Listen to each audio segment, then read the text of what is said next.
Este programa es para todos.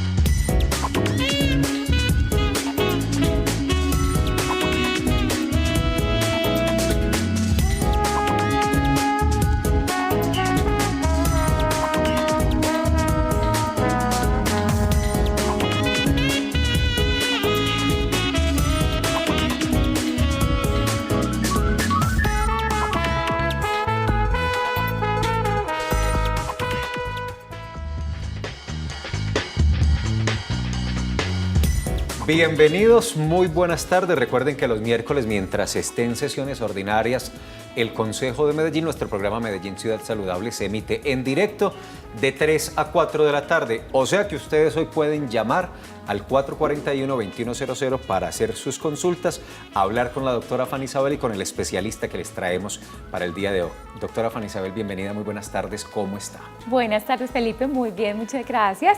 Encantada de estar aquí como siempre y agradeciéndole a todos los televidentes que nos acompañen también a esta hora. Como siempre tenemos un tema muy interesante, un tema de esos donde hay mucho para aprender y donde está muy implícita la prevención y los cuidados. Entonces yo creo que hoy van a estar los televidentes muy activos. Seguramente muy atentos, muy activos. Línea telefónica, redes sociales, correo electrónico. Ya en un ratico les vamos a recordar todo otra vez, como siempre lo hacemos, para que ustedes puedan participar. Escoliosis, ¿qué es eso, doctora Fanny Isabel? Empecemos con una aproximación al tema para que todos nos vamos ubicando. Claro que sí, Felipe, te cuento. Para hablar de escoliosis tenemos que hablar entonces de la columna. La columna es un órgano muy importante en nuestro cuerpo porque no solamente es la que protege la médula espinal, que es el conjunto de nervios que conectan el cerebro con todo el cuerpo, sino que también es la que permite darle la posición erguida al cuerpo y también permite la movilidad. Entonces, generalmente la columna tiene unas curvaturas normales. Cuando vemos una columna de perfil, vemos una curvatura en forma de S que es completamente normal. Y eso es lo normal, ¿cierto? Exactamente, al verla de perfil. Si vemos la columna por la parte de atrás de una persona, por la espalda, debe estar recta. Eso debe ser lo normal. Cuando la observamos, la espalda de una persona, y vemos que hay una curvatura en forma de S o de C, es lo que se llama escoliosis y esto ya no es normal.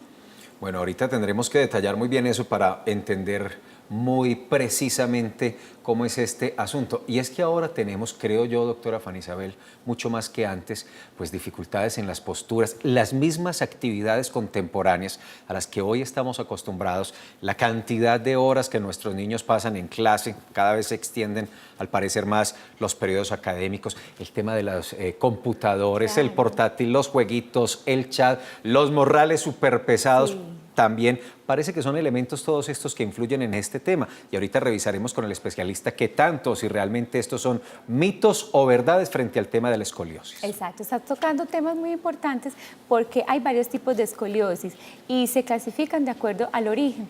Hay unas que son congénitas, o sea que se presentan desde el bebé antes de nacer por algunas deformidades en las vértebras de la columna y esto ahorita también lo aclaramos con el especialista, y hay otras que son adquiridas que se presentan durante la vida en cualquier etapa, que pueden ser por algunas enfermedades neuromusculares, por traumas o por accidentes, por diferentes razones.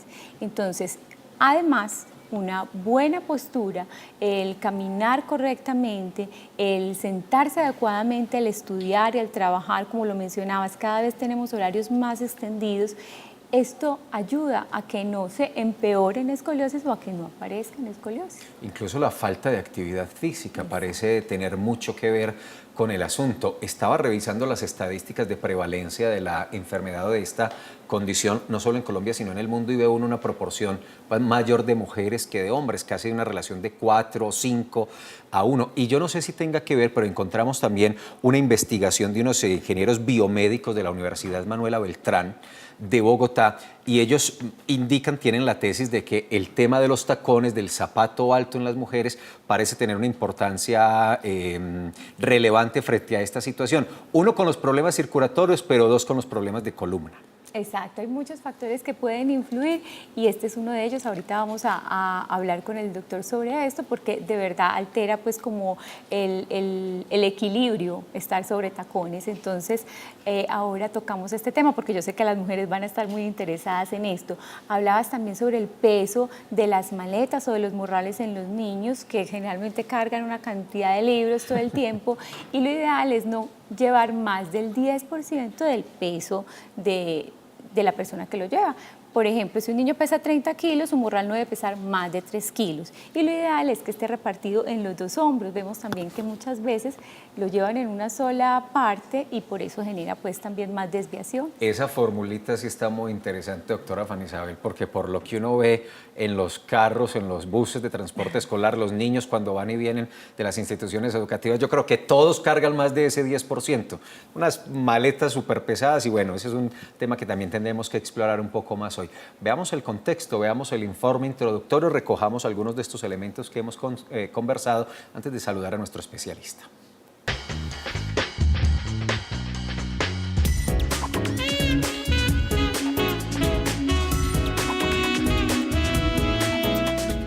Nuestra columna es una estructura formada por 33 vértebras y posee 3 curvaturas en su alineación.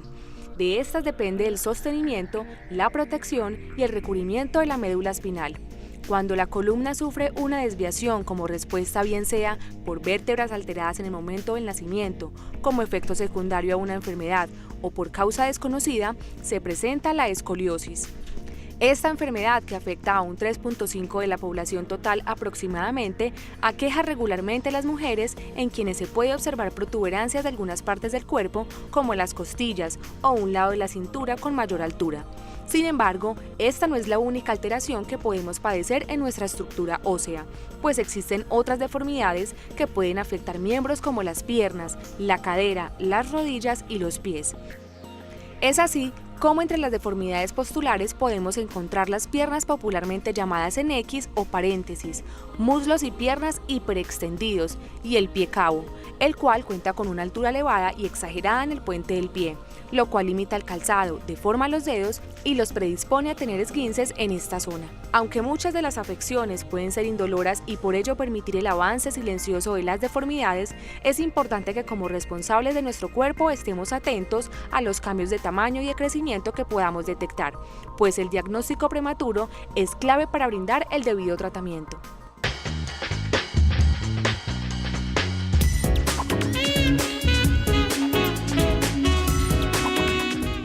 Escoliosis es entonces el tema que desarrollamos hoy en Medellín Ciudad Saludable. Si ustedes tienen preguntas, tienen comentarios a propósito de este tema, bueno, si tienen otros asuntos para tocar también son bienvenidos, pero especialmente los convocamos a participar con el tema del día. Nos pueden llamar al 441-2100, participar en redes sociales, @saludmedellín en Twitter y Medellín Ciudad Saludable en Facebook. ¿Algo más que decir, doctora Fanny Isabel, en la introducción antes de saludar a nuestro invitado? A ver, es hablarle sobre los síntomas. Generalmente cuando hay una escoliosis leve o moderada no hay síntomas significativos, pero sí se puede encontrar como un desnivel en los hombros o en las caderas de las personas. Ya cuando las escoliosis son más severas, entonces sí puede haber dolor en las extremidades, parestesias que llamamos los médicos, que es lo mismo que entumecimientos, y también puede haber incluso alteraciones en la marcha. Entonces yo sé que esta introducción ha sido muy rápida, que hay muchas preguntas y que hay muchas cositas para aclarar, pero con el doctor, que es el experto en el tema, vamos a ir desglosando. Y además tenemos tiempo porque el programa va hasta las 4 de la tarde, o sea, no hay ningún inconveniente y todos estos elementos que les hemos dado al comienzo del programa los vamos a detallar. Saludemos al doctor Alejandro, que ya está con nosotros, es el doctor Alejandro Vallejo. Doctor Vallejo. Buenas tardes, bienvenido, ¿cómo está? Buenas tardes, ¿cómo está? El doctor Alejandro Vallejo es ortopedista y traumatólogo, trabaja actualmente en la clínica León 13. Bienvenido, doctor Vallejo, y muchas gracias por estar con nosotros. No, muchas gracias a ustedes por la invitación. Muy bacano y un muy buen tema. Sin duda, y creo no equivocarme, es la primera vez, doctora Fanny Isabel, que hacemos una aproximación a este tema específicamente, o sea que podremos ir de manera detallada revisando cada uno de los elementos y tratando de abordar lo máximo que podamos hasta las 4 de la tarde. Yo creo, doctor Vallejo, que vale la pena insistir en las definiciones. Hicimos una introducción, la doctora Fanny Isabel nos contó elementos muy interesantes que nos ubican frente al desarrollo de hoy, pero entonces cuando hablamos de escoliosis, ¿De qué estamos hablando? ¿Cómo describir la situación? Bueno, realmente cuando hablamos de escoliosis nos enfrentamos a una deformidad de la columna, que como dijo la doctora Fanny, es una estructura de soporte fundamental, y realmente lo que nos damos cuenta es que la escoliosis es una deformidad, cuando vemos a la persona de frente, una deformidad en la que la columna empieza a tomar ciertas curvaturas y empieza a adoptar una posición completamente anormal. En este caso, la escoliosis normalmente no solamente es una deformidad en un solo plano, sino que se acompaña de varias deformidades. Las vértebras se tuercen hacia los lados, pero también pueden rotarse, se pueden mover sobre su propio eje hacia un lado o hacia el otro, y en algunos casos también se acompaña de deformidades en las cuales se va hacia adelante o hacia atrás, que es lo que llamamos también cifosis o lordosis. Entonces, realmente es una afección o una alteración estructural de la columna que en algunos casos tiene unas repercusiones importantes sobre la salud de los pacientes. Pero déjeme insistir en un asunto, ¿eso es observable? Es decir, no son necesarios métodos diagnósticos, supongo que se utilizan para definir la situación. ¿Eso se ve en un examen, en una presencia física del paciente? Sí, es evidente en algunos pacientes. Cuando uno hace una observación del paciente desde atrás, uno puede ver el eje completo de la columna, que normalmente debe ser recto, o tener, digámoslo, algunas variaciones, pero pueden ser muy pequeñas, lo que llamamos asimetrías, es decir, que la columna esté un poquito más hacia un lado o hacia el otro, pero que no sea una curvatura importante. En algunos pacientes ya se ven deformidades mucho mayores, deformidades muy grandes, que uno las puede observar físicamente. Uno ve el paciente que tiene una desviación hacia un lado, hacia el otro, un hombro más arriba, un hombro más abajo o incluso en la cintura, y en algunos casos el hecho de decirle al paciente que se incline hacia adelante también empeora la deformidad y es mucho más evidente, o sea, podemos realmente observarlo. Muy bien, doctor. Bueno, le cuento que ya tenemos llamada de una televidente y está Estela Herrera llamándonos desde La Estrella. Buenas tardes, Estela, ¿cómo te va? Buenas tardes, ¿cómo estás? Muy bien, muchas gracias. ¿Tienes pregunta para el doctor? La pregunta que yo tengo es, para el doctor, es preguntar, como yo tengo un problema en la parte superior de la columna, es una escoliosis que esa parte forma como una E donde finaliza. Me dicen que no se puede operar. ¿Hasta dónde es cierto esto? ¿Que forma una qué, perdón, que no te oí? Una S. En la parte superior de la columna. Listo. Estela, ¿y te genera alguna donde malestar? termina la columna, el huesito de la alegría que llaman, Sí. da una vueltecita como haciendo una E. Bueno, ¿y te genera molestias? Dolor, incomodidad. Sí, mucho dolor, el dolor es permanente. Y tiene 55 años, muy bien, doctor. Bueno, realmente juzgar si se puede o no hacer una intervención quirúrgica depende mucho de cómo esté el paciente.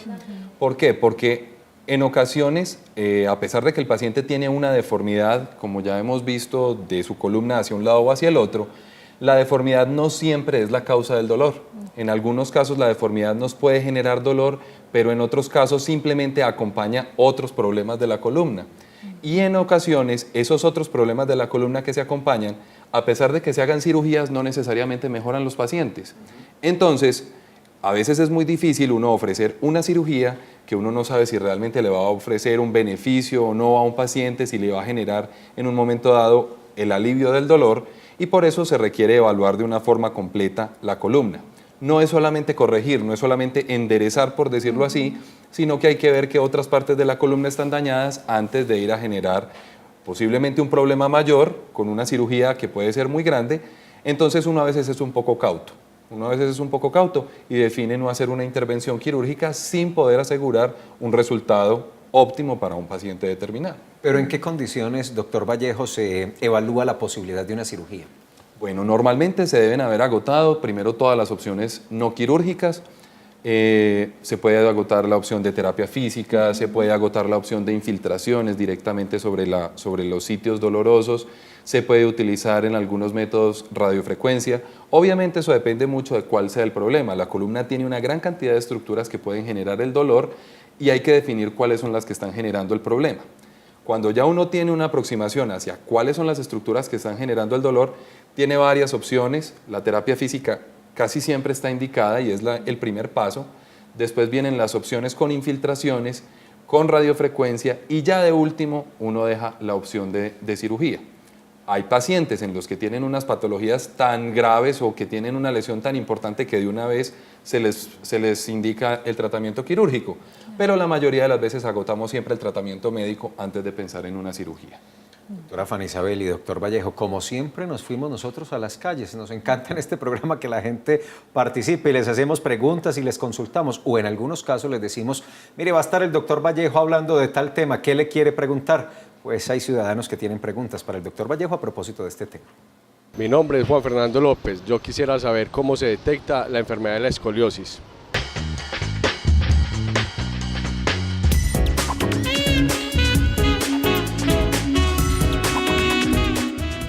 Gracias, Juan Fernando. Doctor Vallejo.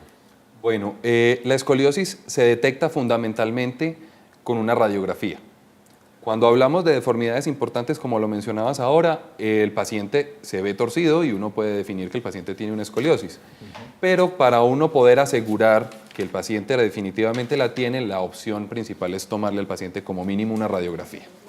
Tomar una radiografía te permite evaluar si el paciente tiene una curva, si tiene dos curvas o si tiene más, y cuál es la magnitud de estas curvas. Hay pacientes que tienen curvas muy pequeñas y otros pacientes que tienen curvas muy grandes y con otras curvas más pequeñas que compensan. Entonces el paciente se ve más o menos derechito, pero la columna tiene varias curvas, varias heces que pues en última instancia le generan a ese paciente una escoliosis, y esa sería la forma de dictaminar que el paciente tiene una deformidad de su columna.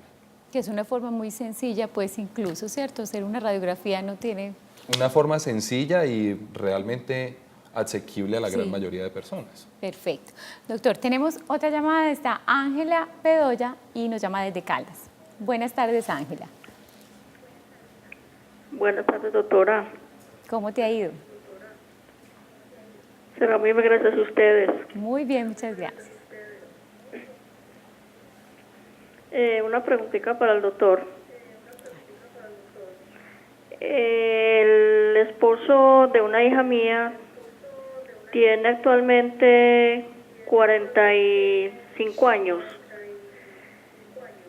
Tiene desgaste de la columna, tiene 3 hernias, le han hecho irradiaciones. Próximamente le dijo el cirujano que necesitaba cirugía. A él le da mucho miedo hacerse la cirugía porque hay personas que le dicen que puede quedar inválido, que puede quedar peor de lo que está.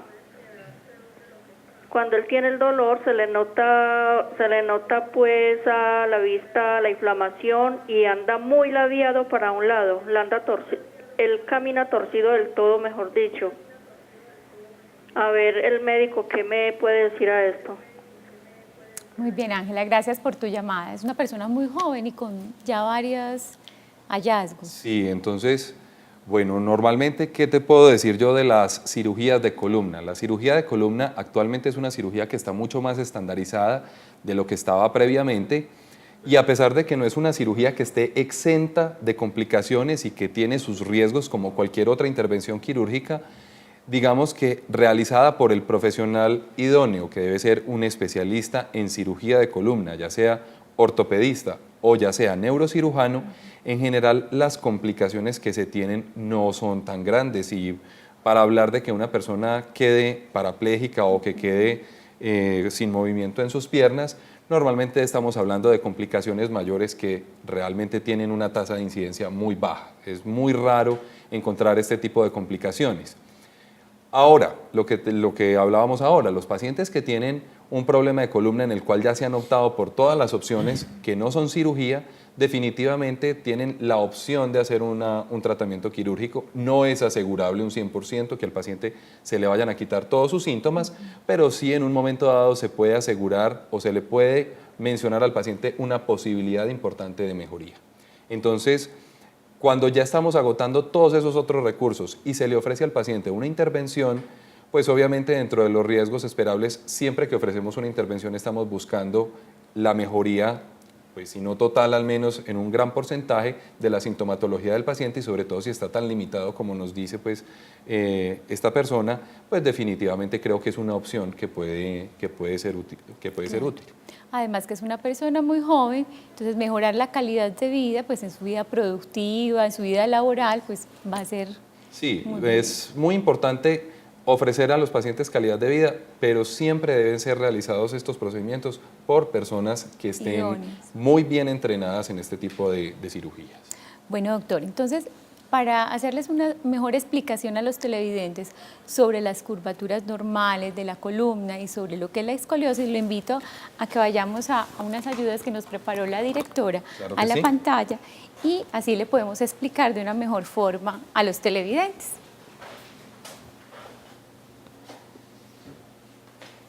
Bueno, entonces, Aquí lo que estamos viendo es una columna vista de frente, por detrás, y una columna vista de lado. En este caso, esto es una columna particularmente normal, es decir, la columna en su eje visto de frente o vista desde atrás debe ser una columna completamente recta, no debe tener curvaturas, pero las curvaturas que se ven en la parte lateral, o sea, viendo al paciente completamente de lado, son curvaturas normales. Muchas veces en consulta vemos pacientes que cuando ven la radiografía lateral preguntan por qué eso está tan torcido, y realmente es la curvatura o normal o la distribución normal de la columna.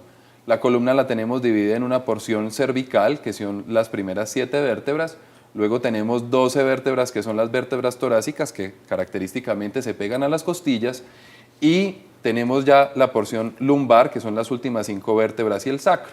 Normalmente estas curvas son adaptaciones anatómicas de todas las personas. El niño, la primera formación que tiene es la formación de la parte torácica, y después, cuando ya la persona se pone de pie, empieza a adquirir la curvatura normal de la parte lumbar y de la parte cervical, que digámoslo así, que son adaptaciones para poder mantener la cabeza rígida y poder mirar al frente mientras que estamos caminando. perfecto. Listo. Entonces, esto es lo mismo que La veíamos división. ahora, esta es la división. Hay que tener en cuenta que los segmentos cervical, o sea, la parte del cuello, y la parte lumbar son los que nos permiten el mayor movimiento. Eso nos permite hacer movimientos hacia arriba, hacia abajo de la cabeza, y toda la flexión del cuerpo y toda la extensión del cuerpo la hacemos en la parte lumbar. La columna dorsal tiene como característica que es muy fija, es muy Sí. rígida, casi no se mueve, pero es la parte que más se hace notoria en el paciente que tiene una desviación de columna o que tiene una escoliosis, porque las costillas que están pegadas a esa parte son las que se ven prominentes cuando el paciente tiene una desviación hacia un lado o hacia el otro, o cuando el paciente tiene alteraciones rotacionales. Doctor, ¿y generalmente el paciente consulta por el síntoma o porque se nota con Normalmente esa los deformidad? pacientes jóvenes, es decir, pacientes que son de 14 años en adelante, hasta los pacientes que tienen 30, 35 años, son pacientes que son muy, muy observadores y se dan cuenta si tienen algún tipo de deformidad. En los niños pequeños definitivamente son los papás los que se dan cuenta si el niño lo ven torcido, si no lo ven torcido, si ven que hay una deformidad en su columna.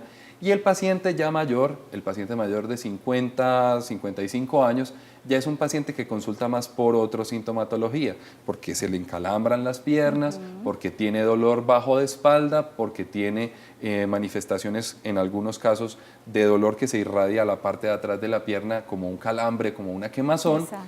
Y ese tipo de pacientes realmente consultan más por la Más parte de tardío. dolor que por la parte de la deformidad física como tal. Bueno, aquí estamos viendo la última parte de la columna, que también es uno de las consultas más frecuentes cuando se afecta, ¿cierto? El lumbago es una característica, yo diría que normal del ser humano. Casi el 80% de los seres humanos, después de los 20 años, han tenido al menos un episodio de dolor lumbar. ¿Qué pasa? El lumbago es una manifestación de muchas cosas que pueden doler, como vemos aquí. Uno tiene los discos que están entre vértebra y vértebra, que funcionan como unos colchoncitos donde Sí. se absorbe la fuerza. Tenemos también unas articulaciones donde se pega una vértebra con la otra, que es a lo que llamamos las facetas. Y además de eso tenemos también las raíces nerviosas que, como decías ahora, vienen de la médula y van hacia las extremidades.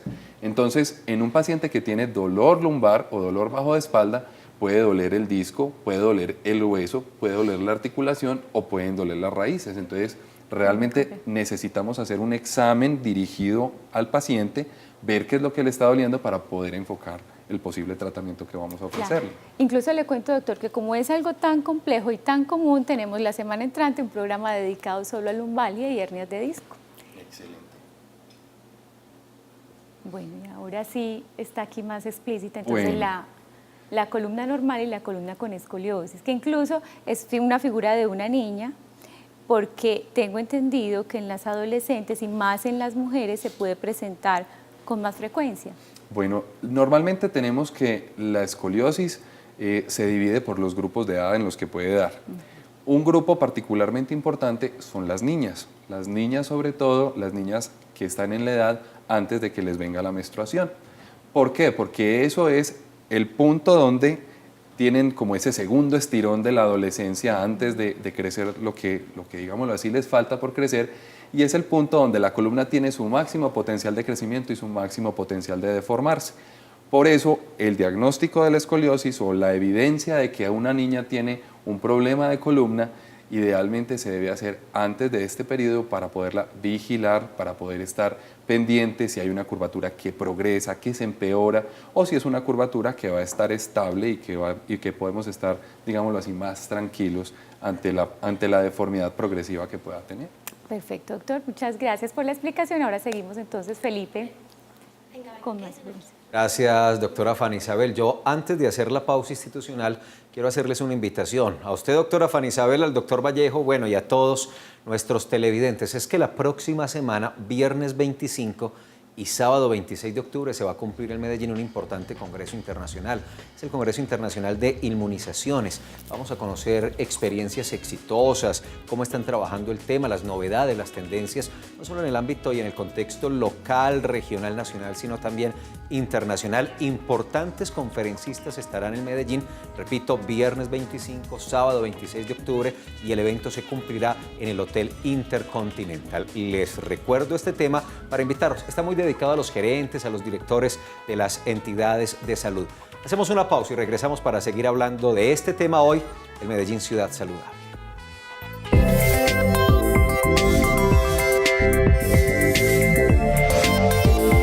En Telemedellín aquí te ves. Del 7 al 10 de noviembre, Medellín será sede de una de las plataformas culturales más importantes de Latinoamérica, Circular 2013, música, tecnología y marketing musical. Como invitado especial, las músicas centroamericanas. Conciertos, charlas académicas, rueda de negocios, Teatro Pablo Tobón Uribe. Informes www.2013.circular.org.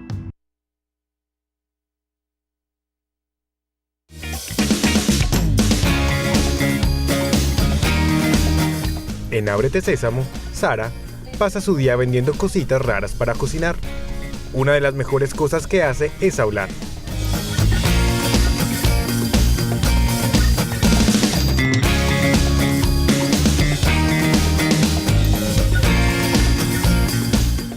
Sara muy pronto se encontrará con una o varias amigas.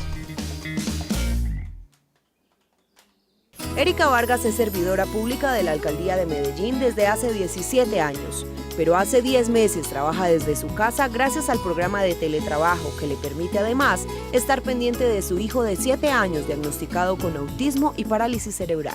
El cambio de Esteban ha sido impresionante, todas las terapeutas y todo el que lo rodea ha dicho lo mismo, no, es que Esteban ha cambiado mucho y ya camina cogidito de la mano. Erika hace parte del grupo de más de 60 servidores públicos beneficiados con el teletrabajo.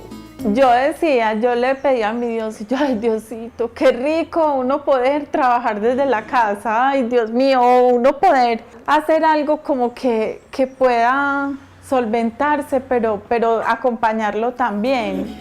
Contar con las garantías de un empleo que da más y mejores oportunidades, eso es vida. Medellín, todos por la vida. Aquí es Montebello, Antioquia, hogar de Sonia, la mamá de Sofía. Este es San Félix, donde nació Mauricio, su papá. Un día él viajó a Montebello y se enamoró perdidamente de Sonia, y viceversa. Pocos años después viajaron a La Estrella y consumaron su amor.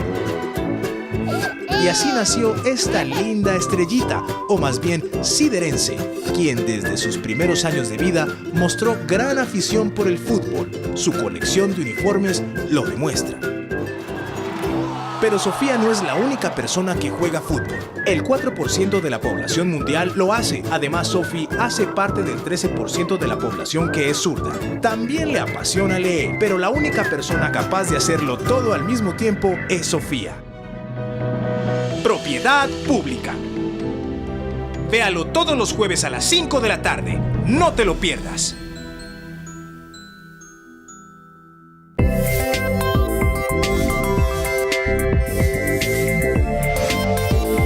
En Telemedellín aquí te ves.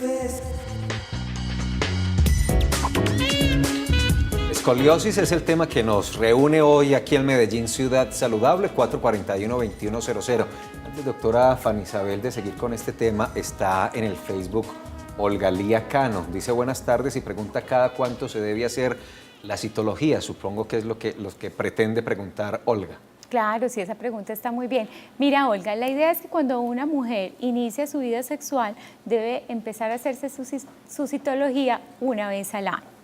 Dependiendo de ese resultado, ya el médico general o el ginecólogo, la persona que revisa el resultado, te va a explicar de ahí en adelante cada cuánto la necesitas. Hay personas que de acuerdo al resultado la requieren más temprano, cada 6 meses. Si está completamente normal, si estás completamente sana, cada año. En las mujeres ya mayores que generalmente tienen cirugía del útero, o sea, histerectomía, mejor dicho, ya no tienen matriz, ya se recomienda entonces cada 2 años porque el riesgo del cáncer del cuello de la matriz ya no existe.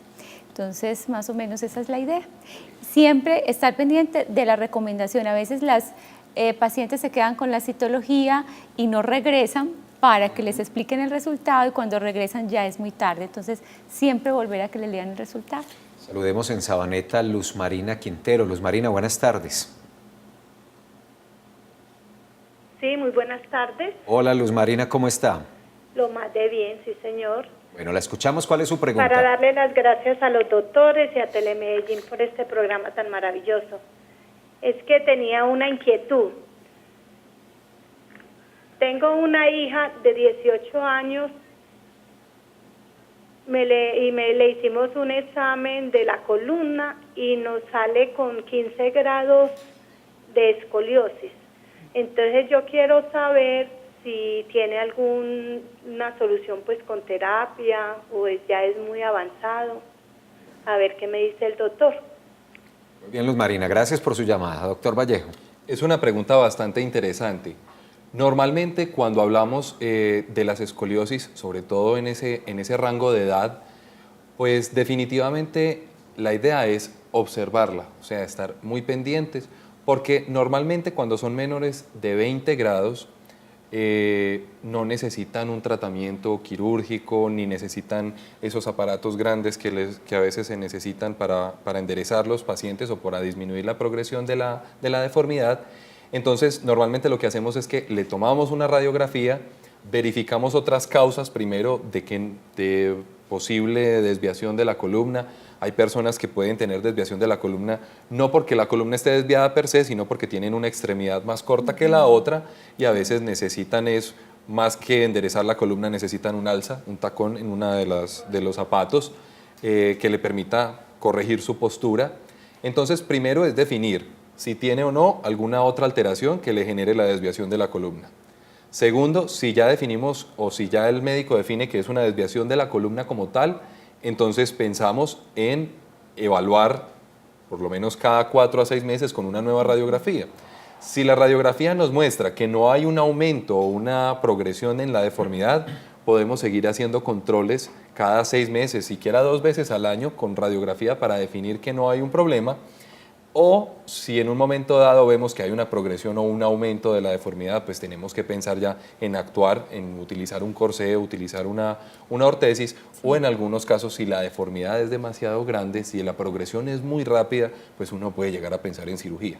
Pero normalmente las personas o las mujeres jóvenes, sobre todo después de que ya les viene la menstruación, la progresión de la deformidad no es muy grande. Más o menos hablamos de una deformidad de 1 o 2 grados por año, siempre y cuando uno esté pues muy atento a estas deformidades. Muy bien, doctor. Bueno, y los invito entonces a que veamos otra pregunta de nuestros ciudadanos en la calle sobre escoliosis. Mi nombre es María Fernanda Jiménez. Yo quisiera saber si la enfermedad de la escoliosis es una enfermedad hereditaria.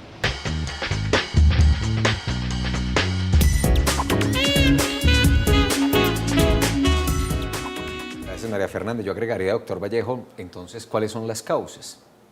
Bueno, en la escoliosis la podemos dividir en una gran cantidad de grupos.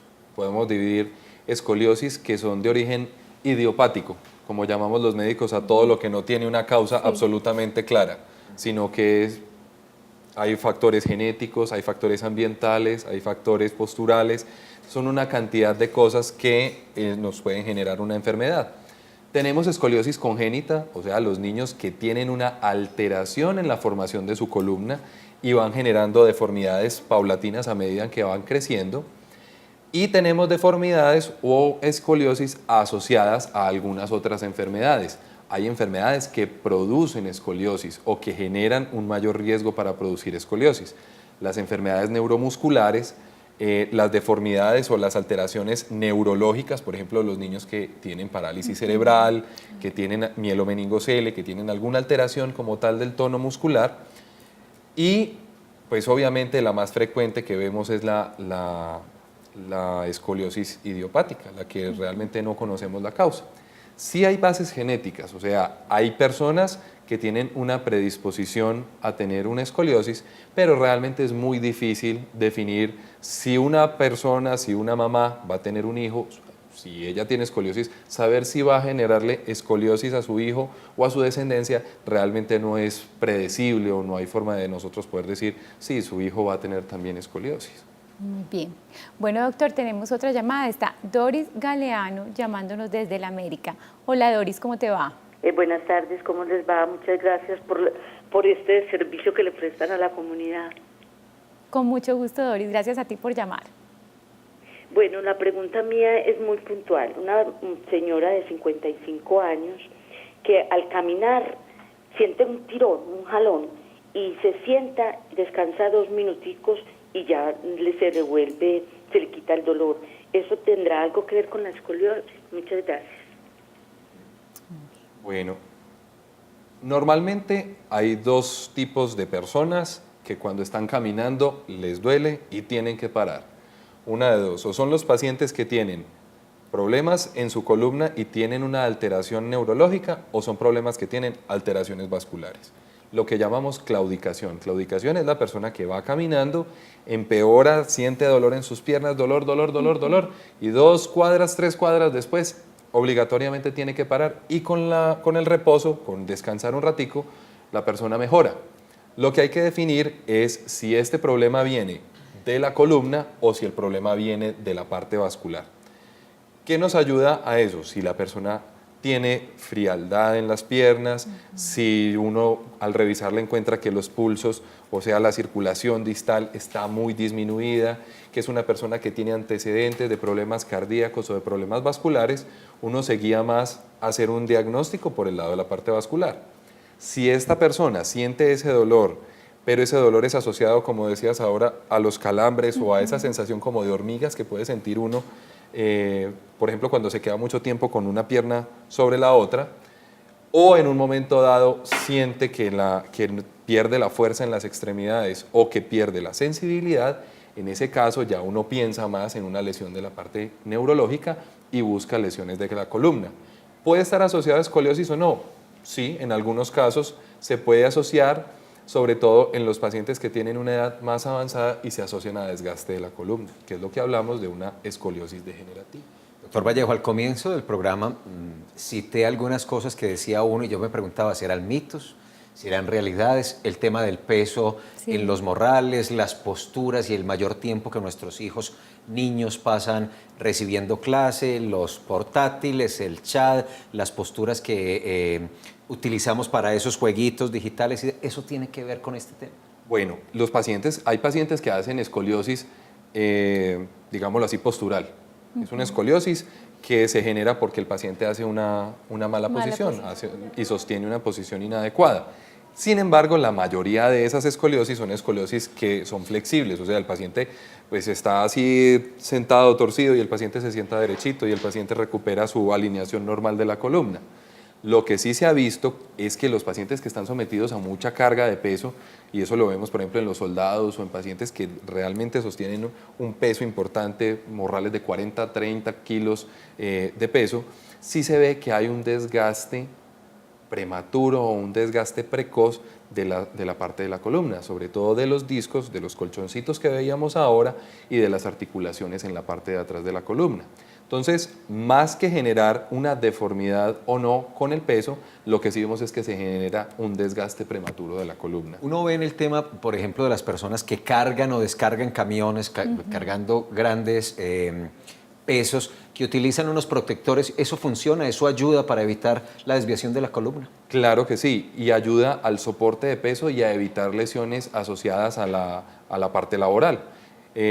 Vemos muy frecuentemente, y es una causa muy frecuente de consulta de patología laboral, los dolores lumbares en pacientes que tienen que someterse a grandes esfuerzos. Para esos pacientes la recomendación siempre va a ser pues primero una buena postura, sí, al levantar los objetos pesados, una posición adecuada, de manera que la columna esté erguida, que esté recta, y hacer la fuerza, lo que nos han dicho siempre, que haga la fuerza con las piernas. Y lo otro, los protectores o el uso de fajas, que impiden más por la capacidad de uno sentir la faja, que uno siente dónde está la faja, que uno, si se va mucho para adelante, si se va mucho para atrás, uno siente que está haciendo una fuerza inadecuada y le permite a uno tener un mejor control de la situación y una elevación o una alza de peso en mejores posiciones y en mejor control. Perfecto, doctor. Atendamos ahora entonces a Beatriz Restrepo, nos llama desde el barrio Trinidad. Buenas tardes, Beatriz. Beatriz, hola. ¿Aló? Sí, hola, ¿cómo estás? Se oye todo lejos, no escucho bien. Te escuchamos, Beatriz. Haz tu pregunta, por favor. Buenas tardes. Buenas tardes. Mi preguntita es para decirle al doctor, yo sufro escoliosis lumbar, pero cuando el dolor es muy prominente, se me hace un morro aquí en la parte dorsal de la columna. El ortopedista me dice que como el daño es abajo de la columna, que entonces que es que me repercute arriba. Y no sé, él me dice que ya tengo que vivir ya con ese dolor, pero a veces me desespera mucho el dolor. Yo tomo Voltaren en pastilla o inyectado, pero no le encuentro como solución. Me he hecho terapias y todo eso y no. Muy bien. Entonces Gracias. quisiera saber qué más puedo hacer. Gracias, Beatriz, por tu pregunta. Muchas gracias. Los pacientes que tienen una degeneración de varios niveles de la columna, digámoslo así, que tienen un problema muy grande. Hay cosas definitivamente que podemos resolver y otras que no. Entre ellas, hay pacientes que tienen unos cambios degenerativos, puede ser por esfuerzos físicos que hayan realizado por tiempos prolongados, puede ser por su edad, puede ser por malas posiciones, puede ser por muchas cosas, donde se genera en cada uno de los espacios entre una vértebra y otra, se genera artrosis, o sea, se genera desgaste. En esos pacientes es muy difícil plantear un tratamiento como una cirugía para, digámoslo así, estabilizar toda la columna y dejar la columna rígida, porque no podemos tener un paciente que tenga toda una columna así a toda hora, que no le permita girar, que no permita hacer otras cosas. Y para esos pacientes se ofrecen alternativas de medicina de dolor, de cuidado paliativo. Se utilizan también, por ejemplo, las infiltraciones, se utilizan los bloqueos facetarios, que son opciones para disminuir el dolor. Son opciones que nos permiten limitar un poco el dolor y brindarle calidad de vida a los pacientes. Sin embargo, sí hay que tener cierto grado de tolerancia al dolor de estos pacientes y también serle muy sincero a algunos de ellos, porque son enfermedades crónicas como por ejemplo la hipertensión, que todos sabemos que la hipertensión no se cura, todos tomamos o todo el mundo toma medicamento para la presión y es una cosa con la que vivimos. Lo que pasa es que cuando hay un dolor crónico es una cosa incapacitante, es una cosa limitante, y lo que nos dice la oyente, y es que nosotros tenemos pacientes que hacen sus actividades de vida diaria, que hacen sus cosas normalmente y llegan a un punto de una crisis dolorosa donde se limitan completamente. En ese caso utilizamos ciclos cortos de antiinflamatorios, lo que hablaba ella de diclofenaco, todos estos medicamentos, idealmente en ciclos cortos, y el manejo de dolor que debe ser guiado por un especialista de dolor. Si ya en algún momento un especialista en columna ofrece que no hay posibilidad de tratamiento quirúrgico, que no hay posibilidad de operar a un paciente, pues se puede ofrecer la opción de tratamiento de dolor y cuidado paliativo para mejorar la calidad de vida. Yo pensaría, doctor, qué pena interrumpirte, Felipe, que es también importantísimo la continuidad en el tratamiento. Es muy frecuente que los pacientes inician una terapia física, se sienten un poco mejor, no vuelven a hacer ejercicio, no regresan, no lo siguen haciendo en su casa como normalmente el fisioterapeuta se lo recomienda, y vuelve otra vez y entra en crisis. Es muy frecuente, es muy frecuente. Los pacientes creen que con 10 sesiones de terapia están listos. Todo paciente en ortopedia cree que con 10 sesiones de terapia, sea para la columna, la rodilla, el hombro, lo que sea, tiene más que suficiente. Y lo que enfatizamos es que la fisioterapia en ortopedia es como el medicamento que utiliza cualquier otra especialidad.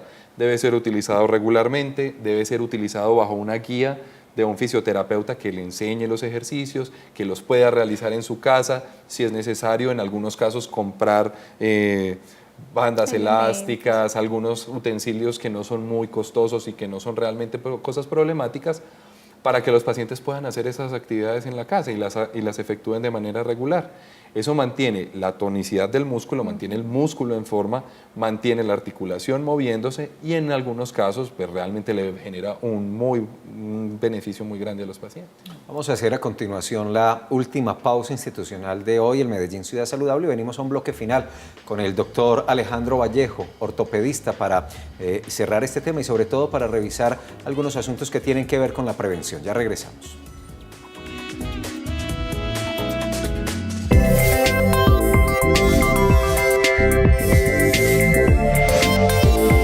En Telemedellín aquí te ves. Esta semana en De Acuerdo. Histórica fue la radicación del proyecto de acuerdo que le fija a Medellín el presupuesto más alto de la historia por 5.7 billones de pesos, de los cuales 4.6 serán para inversión social. Se crea un fondo especial para administrar los 1.4 billones de pesos que llegan excepcionalmente al municipio para permitir su mejor ejecución y vigilancia para el control ciudadano. Desfile a caballo de la feria perdió el año. O se compone y respeta a los caballos o se acaba. Proponen cambiarlo por una gran parada equina para jinetes profesionales. De acuerdo, miércoles 8 de la noche por Telemedellín, sin abuso con los animales. El programa Memoria y Patrimonio de la Secretaría de Cultura Ciudadana tiene como objetivo conservar la historia y recuperar la memoria de Medellín. Cuando recorremos calles de la ciudad, pues hay asuntos que a veces no nos preguntamos y allí está recogido eso que hemos sido, eso que nos hace, digamos, particulares como cultura. Entonces yo creo que la invitación es abrir los ojos y dejarnos sorprender con eso que somos, con la forma como nos expresamos, con la manera en que, digamos, escribimos, cocinamos, hablamos, que todo eso hace parte de eso que llamamos patrimonio. Conservar el patrimonio permite que la ciudadanía reconozca su pasado, fortalezca las tradiciones culturales y las transmita de una generación a otra. Entonces es una invitación a abrir los ojos, a sorprenderse y a leer esta ciudad que tiene muchas historias por contarnos y decirnos, y nosotros ponemos ojos y oídos atentos a vivirla y, digamos, a entender que somos parte de ese patrimonio vivo y en construcción que es Medellín. La Alcaldía de Medellín te invita a recorrer tu ciudad y a vivir el patrimonio. Eso es vida. Medellín, todos por la vida.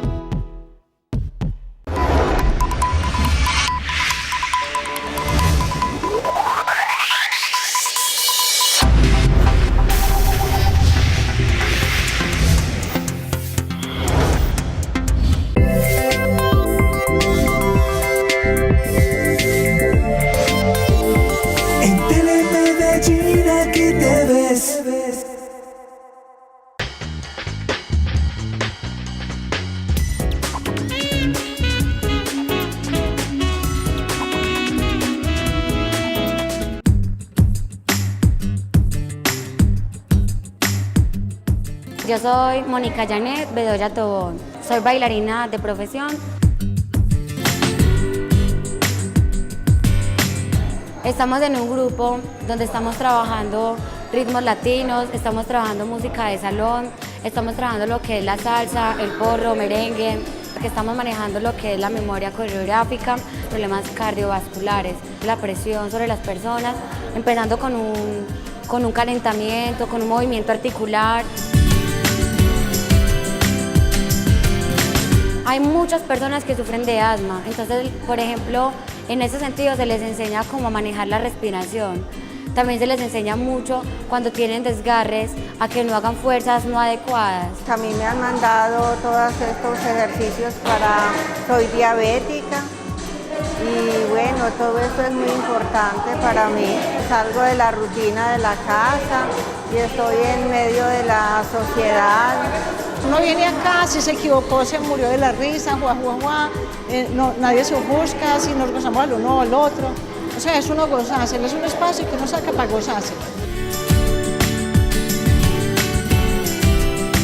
Lo que más me gusta de esta labor es encontrarme en un salón, no tanto con personas que quieran aprender a bailar, sino con personas que quieran salir de lo de siempre y llegar a la noche, por ejemplo, a trabajar conmigo y se desestresan, ríen, aprenden. Es un poco triste que te saquen a bailar y que tú digas no quiero, sabiendo que tú sí quieres, pero no tienes de pronto la capacidad.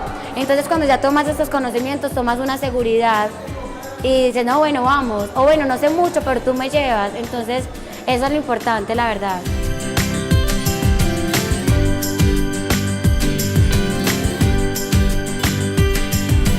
Aquí se mueve todo, los talones, los pies, desde los dedos, las rodillas, las piernas, los hombros, el corazón, los pompis. Estas señoras ven que acá se les da una clase y en la siguiente clase deben de recordar lo que vieron.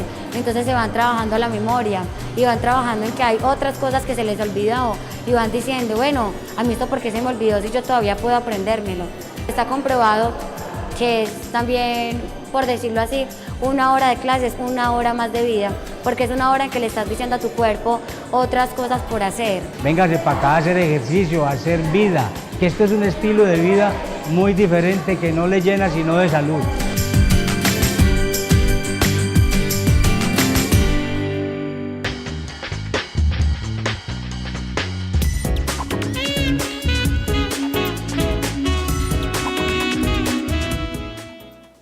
Bueno, ahí veíamos un grupo de baile, una forma de hacer también actividad física, de quemar calorías y además de divertirse, como lo mencionaban las personas.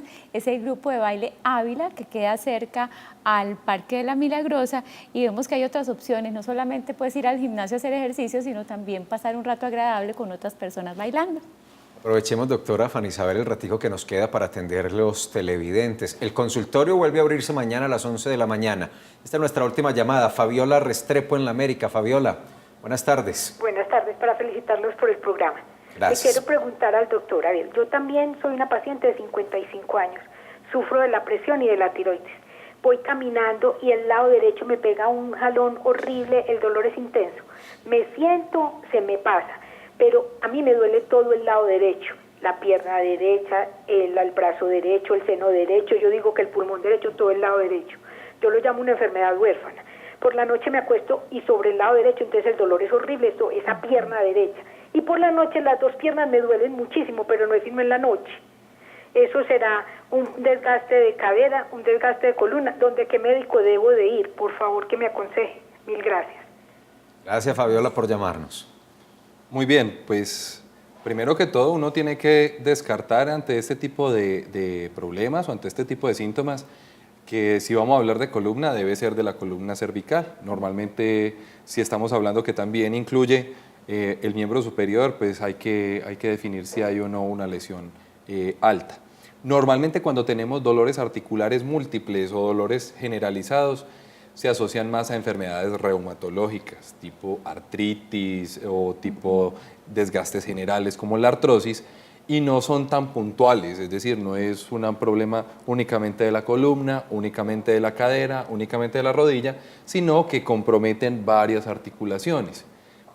Recomendación, la asistencia donde un ortopedista que puede hacer un examen completo general o la asistencia donde un reumatólogo, que también ellos saben de dolores articulares generalizados. Muy bien. Doctor, ¿y algunas recomendaciones entonces ya finales para tener mejores posturas, para tener un mejor sistema osteomuscular? Bueno, el ejercicio regular definitivamente es la opción ideal, hacer un ejercicio regular de baja carga.